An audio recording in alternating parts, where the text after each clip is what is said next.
Welcome back to Dr. Zheng's Economics. Anytime you need a job done that you cannot do yourself, you have to hire someone. In that simple transaction lies one of the most persistent vulnerabilities in modern economics. In any delegated task, the person requesting the work is the principal, or 본인. The person performing the work is the agent, or 대리인. The principal cannot physically stand over the agent's shoulder 24 hours a day to monitor their exact level of effort. We have to apply our baseline economic assumption to this relationship. Human beings are rational actors. They will naturally prioritize their own best interests over the interests of others. This inherent vulnerability, the gap between the principal's request and the agent's self-interest, is officially known on your exams as the principal-agent problem. Because of this structural gap, the arrangement inevitably breaks down into a specific behavioral failure known as moral hazard, or 도덕적해이. To guarantee you master this concept for the exam, we are going to logically deconstruct the 5 distinct characteristics of moral hazard, and then look at the exact mathematical solutions markets use to fix it. The moment a task is delegated, a structural flaw is born, observation is lost, and trust is forced to take place. The absolute prerequisite for moral hazard is asymmetric information. One party possesses knowledge that the other does not. For your exam, you must remember the exact timeline. This asymmetry occurs specifically after a contract is signed. The agent engages in a hidden action. Hidden action is the critical keyword to memorize. If the asymmetry exists before the contract is signed, it is an issue of hidden characteristics. Moral hazard is strictly about what the agent does when the principal is no longer watching. Behind that barrier, we find our third characteristic, diverging interests. The principal desires maximum effort and efficiency to get the best return on their money. The agent desires minimum effort and maximum personal comfort. Because their goals are entirely different, the agent experiences an incentive failure. There is no reason to work hard. Unless a structural mechanism forces them to maintain maximum effort, human nature dictates the agent will take the path of least resistance. When actions are shielded from view, the natural misalignment of human desires hijacks the intended purpose of the contract. This brings us to the fourth characteristic, unobservability. The principal simply lacks the specialized knowledge or the physical presence to accurately judge the agent's true level of effort. This unobservability functions as an impenetrable shield. It guarantees the agent faces no immediate penalty for slacking off.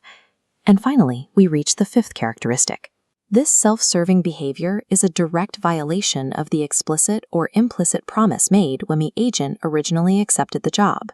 To see how these 5 theoretical characteristics show up on your test, we look at 3 highly tested real-world examples. First, corporate shareholders act as principals. They cannot continuously monitor CEOs or managers, the agents, who might waste company funds on personal perks instead of driving profits. Second, citizens and voters are principals. They delegate governance to politicians, who may pursue corrupt or entirely self-serving policies once safely elected. Third, clients are principals. A client rarely has the legal expertise to evaluate if their lawyer is putting maximum effort into winning a complex lawsuit. Whether in boardrooms, government offices, or courtrooms, the inability to verify effort breeds identical economic betrayals. So, how do free markets fix a problem they literally cannot see? The ultimate real-world laboratory for solving moral hazard is the insurance market. Consider a car insurance policy that pays for 100% of an accident's cost.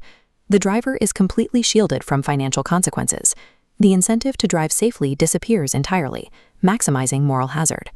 To prevent this, the market relies on its first major structural mechanism, coinsurance. This chart shows the financial structure of a coinsurance policy. The insurer limits compensation to a set percentage of the total loss, like 80%. That leaves a gap. The insured driver must absorb the remaining 20% of the financial damage out of pocket. Facing a guaranteed personal financial loss instantly restores the driver's incentive to avoid accidents. Coinsurance works because it abandons the impossible task of improving surveillance. Instead, it forces the driver to share the pain of failure.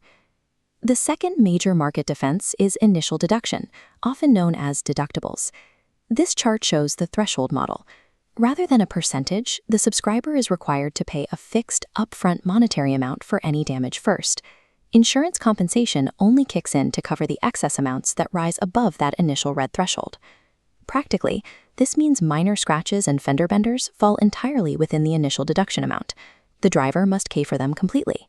This stops subscribers from making frivolous claims for tiny expenses and actively discourages minor reckless behaviors at the margins. While coinsurance shares the cost proportionally across any size of claim, initial deductions place a strict, upfront wall of financial responsibility on the agent. The market cures moral hazard not by watching the agent harder, but by financially chaining the agent's wallet to the principal's desired outcome. Let's do a rapid structural review for your exam. Asymmetric information allows hidden actions. Hidden actions cause diverging interests. Diverging interests create incentive failure. Market solutions mathematically realign those incentives. Economic theory can feel frustrating and abstract when staring down an exam, but by breaking down the logic step by step, you are making excellent progress. For more help connecting these concepts, visit our official study hub at the Naver Cafe Dr. Jang Economics Study. Inside, you will find a massive archive of past questions, active fellow students, and highly capable teaching assistants ready to clarify any confusing graphs. Keep studying hard, trust your daily preparation, and I look forward to tackling the next economic puzzle together.